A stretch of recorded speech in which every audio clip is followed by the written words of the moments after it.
सशक्तिकरण के लिए काम कर रहे हैं, और जो महिलाएं खुद निकल कर किसी न किसी क्षेत्र में, चाहे समाज सेवा में है, चाहे शिक्षा में है, या किसी भी फील्ड में काम करती हैं, उनकी पहचान भी करना बहुत ज़रूरी है। और आज के दिन जो अमर उजाला और हमारे बालाजी हॉस्पिटल ने मिलकर ये कार्य किया, तो ये एक बहुत सराहनीय कार्य है और महिलाओं को प्रेरणा भी मिलती है और काम करने के लिए आगे आने का मौका भी मिलता देवेंद्र शेरावत जी जैसे क्रांतिकारी कार्यकर्ता मिले कितनी मजबूती से है। जी बिल्कुल, बहुत मजबूत हैं। मैंने देखा कि किस प्रकार से लोगों के साथ घुल मिलकर, उनके बीच में रहकर, मेहनत करके इन्होंने नाम कमाया है। और इनके गुरु भी मानते हैं कि हमारा शिष्य आगे निकला है, इसमें काबिलियत है। मैं तो इनको बधाई देना चाहूँगी और आगे के लिए इनके उज्जवल भविष्य के लिए कामना करूँगी। मेहनत करेंगे, ज़रूर आगे निकलेंगे और हम इन्हें पूरा इनकरेज भी करेंगे। लोकसभा चुनाव से किस तरह की तैयारी है कांग्रेस की? कांग्रेस की पूरी तैयारी है और पूरे देश भर में आपने देखा, जैसे पहले राहुल जी ने हमारी भारत जोड़ो यात्रा की थी और अब न्याय यात्रा की है।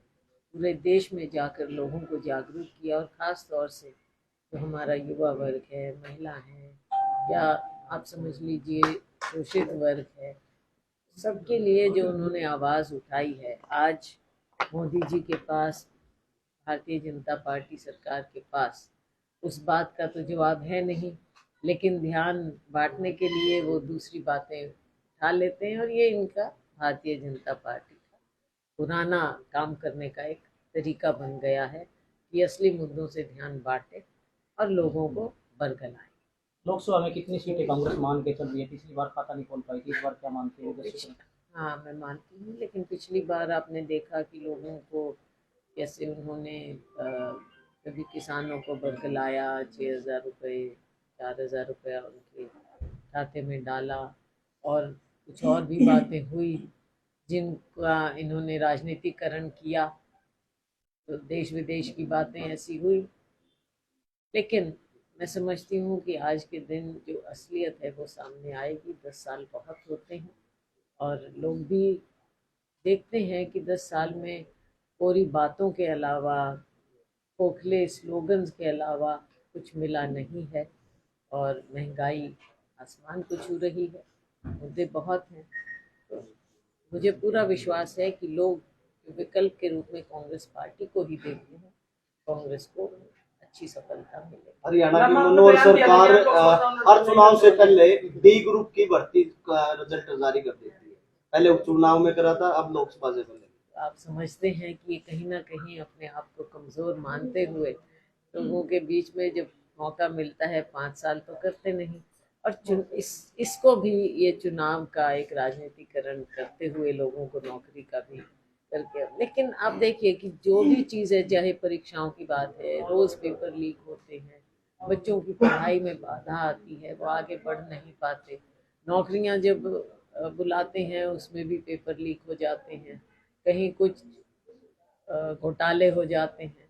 तो असली मायने में ये केवल चुनावी पैंतरा आप इसको मान सकते मैम, लोकसभा चुनाव के बाद में आपने बयान दिया था कि मैं लोकसभा चुनाव नहीं लड़ना चाहती, मैं विधानसभा की हैं। नहीं तैयारी नहीं कर रही नहीं हूँ। नहीं, देखो ये जब बातें होती है ना, तो कई बार वो मुड़ जाती हैं मीडिया में। मैंने हमेशा स्टैंड रखा है और मैं एक ही बात कहती हूँ, आज फिर आपके सामने स्पष्ट कर दूँ। मैंने कहा कि लोकसभा का चुनाव का फैसला हाईकमांड करती है, लेकिन मेरी इच्छा है इस बार कि मैं विधानसभा चुनाव लड़ूं, बाकी हाईकमांड का जो फैसला हो। आम आदमी पार्टी से जो आपका गठबंधन हुआ है, क्या लोकसभा के बाद विधानसभा में कुछ ऐसा होने वाला है? ये बाद में समय बताएगा और उस समय पार्टी फैसला करेगी। ये भी फैसला हमारी पार्टी ने किया पूरे देश में, क्योंकि इंडिया ब्लॉक बना है, तो उसमें आपस में बातचीत करके ये फैसला हुआ। और ये हमारे हाईकमांड के लेवल पर ही फैसला हुआ। वोट डॉक्टर बैंक देवेंद्र कितना शेरावत को फर्क देखते पड़ने हुए वाला है? सफेदों की राजनीति में कैसे देखते हो? सतीतों में देखो, चुनाव आता है, नए चेहरे आते हैं, कभी बदलाव आता है, कभी वही होता है। तो ये पार्टी उस समय ये देखते हैं कि कौन लोकप्रिय है, कौन मेहनत कर रहा है, कौन ज़मीन पर काम कर रहा है। तो पार्टी में सर्वे भी बहुत होते हैं, तो उसके आधार पर भी फैसले लिए जाते हैं। जो काम करेगा मेहनत करेगा, और ये काम कर रहे हैं। जितनी जमीनी स्तर पे मेहनत करे डॉक्टर जी, तो उनको देखते हुए आपके फ्यूचर क्या लगता है आपको उनका? उनका अच्छा उज्जवल भविष्य है। मैम, जैसे चंडीगढ़ में जबरदस्ती मेयर बनाने का काम किया गया था बीजेपी के द्वारा, क्या कुछ कहेंगे? बिल्कुल, आपने बहुत एक लोकतंत्र पर जो सवालिया निशान ऐसा उठा कि उच्चतम न्यायालय को इस पर ना केवल टिप्पणी करनी पड़ी, लेकिन उनको फैसला देना पड़ा। और ये दुनिया ने देखा कि भारतीय जनता पार्टी किस तरह के हथकंडे अपनाते अलग अलग राज्यों में।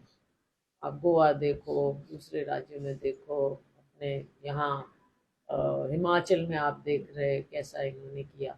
तो जगह जगह इनका प्रयास होता है कि क्योंकि इनका लोकतंत्र में तो विश्वास है नहीं, और ये जानते हैं कि लोग इनसे दूर जा चुके हैं, तो इस तरह के हथकंडे अपनाने का प्रयास करते हैं। हरियाणा लोकसभा के कांग्रेस के उम्मीदवारों में किस तरीके का समीकरण, जातीय समीकरण देखने को मिल सकता है? क्या सभी वर्गों से कैंडिडेट लिए जाएंगे? देखो, 10 सीटें हैं, 2 रिजर्व है। उसके अलावा 8 सीटों पर कोशिश होनी चाहिए, और हमारा हाईकमांड इस बात को देखता भी है कि क्योंकि कांग्रेस 36 बिरादरी की पार्टी है, तो प्रयास यही होना चाहिए कि चाहे लोकसभा हो चाहे विधानसभा हो, उचित प्रतिनिधित्व अलग अलग समुदायों को मिलना चाहिए। हम इलेक्टोरल बॉन्ड की बात चल रही थी, तो जो उसका डाटा तो मांगा गया था वो जून में देने की बात बोली गई है, आप देख रहे हैं क्योंकि वो कि कैसे ढका जा रहा है इस बात को। जब उच्चतम न्यायालय कुछ मांग रहा है, और जो हमारा सेंट्रल बैंक समझ में नहीं आता कि वो कर क्या रहे हैं, क्या है उनकी टेक्नोलॉजी कि वो इंफॉर्मेशन तक नहीं दे सकते। चुनाव निकल जाएगा उसके बाद देंगे, तो ये फिर एक ढकने का प्रयास है सरकार की ओर किसानों से। के बारे में क्या कुछ कहना चाहेंगे? देखो, किसानों के साथ जो धोखाधड़ी हुई, चाहे उनकी आमदनी दुगनी करने की बात हो और चाहे एमएसपी को कानूनी दर्जा देने की बात हो, इस सरकार ने वादा खिलाफी किया है, और किसान बेहद नाराज हैं, और वो दिखाएंगे इस बार। Thank you madam.